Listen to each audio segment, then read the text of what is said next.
Hello my dear student, welcome to back my channel Roshan Shah study point.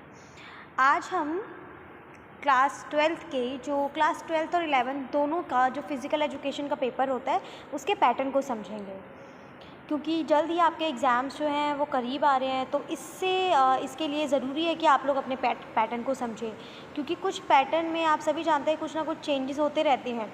इसीलिए आज की जो वीडियो है वो पूरी पैटर्न के ऊपर है और ये सैम्पल पेपर मैं आप सभी के लिए लेके आई हूँ, ताकि आप लोग देख सकें किस किस प्रकार के क्वेश्चंस पूछे गए हैं और आपके कितने क्वेश्चंस आएंगे एग्ज़ाम में। तो फिर इसी चीज़ को देखते हुए हम स्टार्ट करते हैं आज की वीडियो, क्योंकि ये वीडियो मोस्ट इंपॉर्टेंट है सभी के लिए। फिज़िकल एजुकेशन का इसमें मैं पूरा पैटर्न बताऊंगी आप लोगों को, कितने क्वेश्चंस आने हैं, कितने टाइम पीरियड होगा आपके पास और ईच क्वेश्चंस कितने मार्क्स का होगा। तो प्लीज़ आप सभी इसको केयरफुली देखें एंड अगर कुछ भी डाउट होता है आप लोग कमेंट बॉक्स में मुझसे पूछ सकते हैं। स्टार्ट करते हैं। फिर सबसे पहले अगर हम बात करें तो आपके मार्क्स की, फ़िज़िकल एजुकेशन का जो पेपर होता है वो कुल 70 मार्क्स का होता है और 30 मार्क्स का आपका प्रैक्टिकल होता है। इसके साथ ही आपको कुल 3 घंटे का समय मिलता है। अब हम बात करते हैं अपने पेपर पैटर्न की।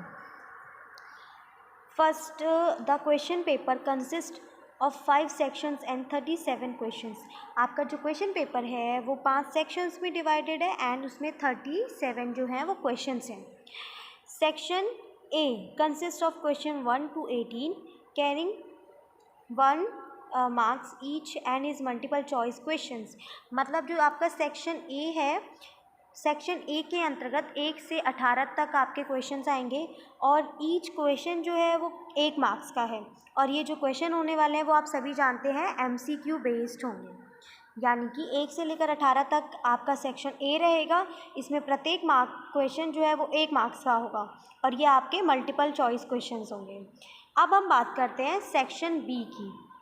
जो सेक्शन बी है आपका वो 19 से 24, यानी कि 19 से 24 तक के जो क्वेश्चंस होंगे वो सेक्शन बी के अंतर्गत आते हैं और ये जो क्वेश्चंस होंगे इसमें प्रत्येक क्वेश्चन जो है वो 2 मार्क्स का है। और इसमें ये जो 2 मार्क्स का क्वेश्चन है इसमें आपको क्या करना है, आप जो अपना आंसर लिखेंगे वो 60 to 90 वर्ड्स होने चाहिए। उसके बाद हमारा सेक्शन सी है। सेक्शन सी है हमारा 25 to 30, यानी कि 25 से लेकर आपके 30 तक के जो क्वेश्चंस हैं वो सेक्शन सी के अंतर्गत आएंगे। और सेक्शन सी में जो 5 क्वेश्चंस हैं वो प्रत्येक क्वेश्चन जो है वो 3 मार्क्स का है और इसमें आपको शॉर्ट आंसर टाइप के क्वेश्चन आंसर लिखने हैं और जो आपके आंसर होंगे उनकी जो वर्ड लिमिट है वो 100 से 150 के बीच में होनी चाहिए। इसमें कुल 5 होंगे आपके पास और इसमें से अटैम्प्ट्स एनी 5, आपको कोई 5 अटैम्प्ट करने हैं। बात करते हैं सेक्शन डी की। Section D is very important because section D में क्या है, 31 से लेकर 33 तक कुल 3 क्वेश्चन हैं और 3 क्वेश्चन जो हैं वो कुल 4 मार्क्स के हैं, यानी कि ईच क्वेश्चन जो है वो 4 मार्क्स का है।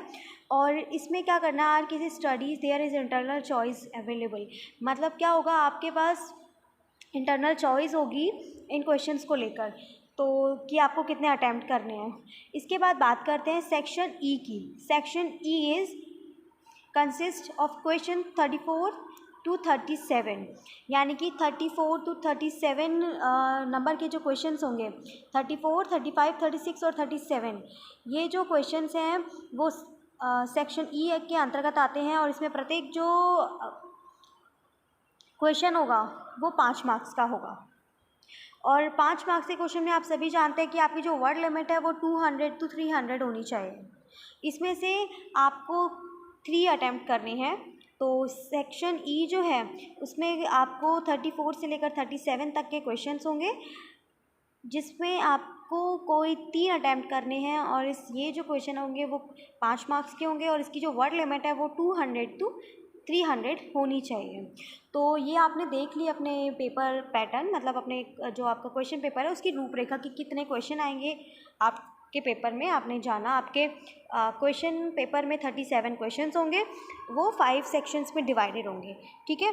इसके अलावा आप जानते हैं मैंने आपको बताया सेक्शन ए में क्या है, बी में क्या है, तो आप लोग प्लीज़ इसको अच्छे से पॉइंट आउट कर लीजिए ताकि आप लोगों को पता रहे कि एक क्वेश्चन अगर सेक्शन ए के अंतर्गत है वो कितने मार्क्स का है, बी के अंतर्गत आता है तो वो कितने मार्क्स का है, ताकि आप लोग उसके अकॉर्डिंग ही अपने आंसर को लिख सकें।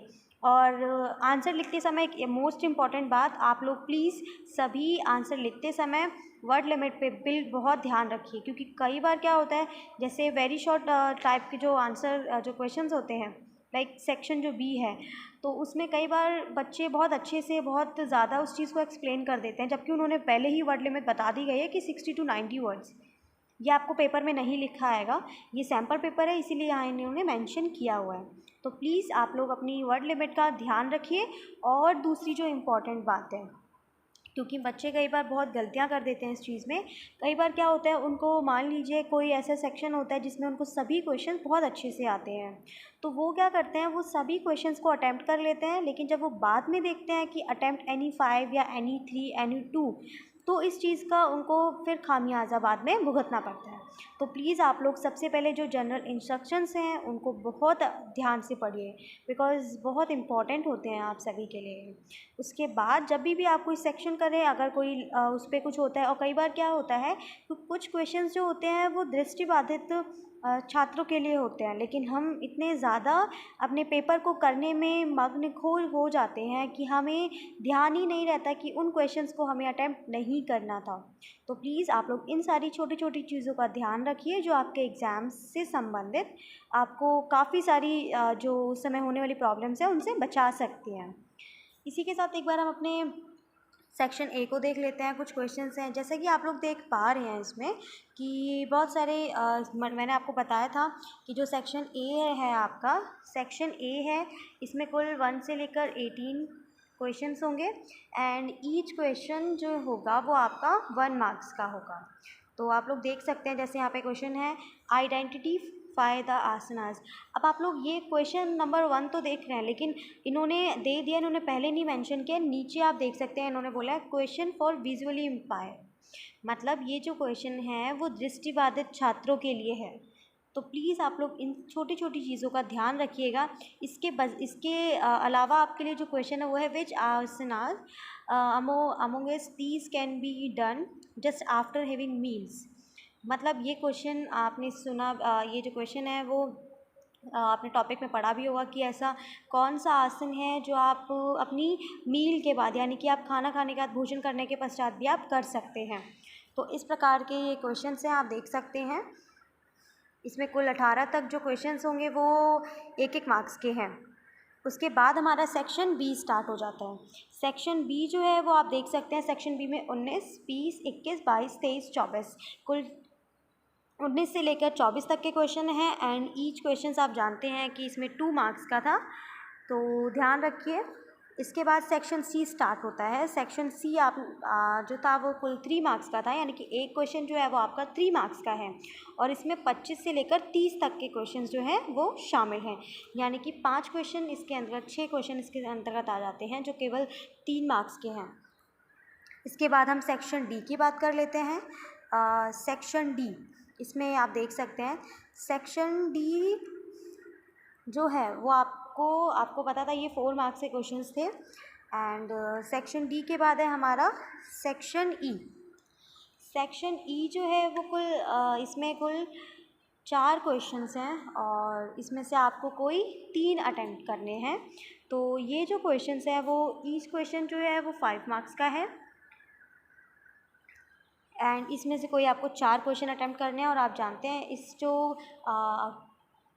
5 मार्क्स के जो क्वेश्चंस होते हैं उनकी जो वर्ड लिमिट होती है वो होती है 200 to 300।